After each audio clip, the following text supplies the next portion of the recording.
Want to use ESPN Fantasy custom logo? In this video, I will guide you step by step on how you can do that. First of all, launch open the ESPN Fantasy app on your device. Make sure to log into your account. Now head over to the football section. Then select the option of My Team.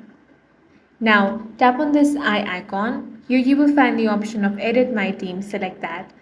Now you will find your logo over here. To change it into your own custom logo, tap on this pencil icon. Now tap on the option of Upload from your device.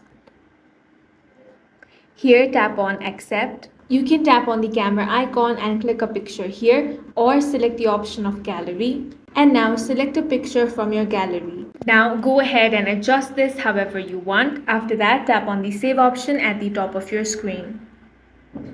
Once that is done, you can refresh the page, and as you can see, your custom logo was saved. That's all for this video. If you found it useful, make sure to hit the like button and subscribe for more videos like this.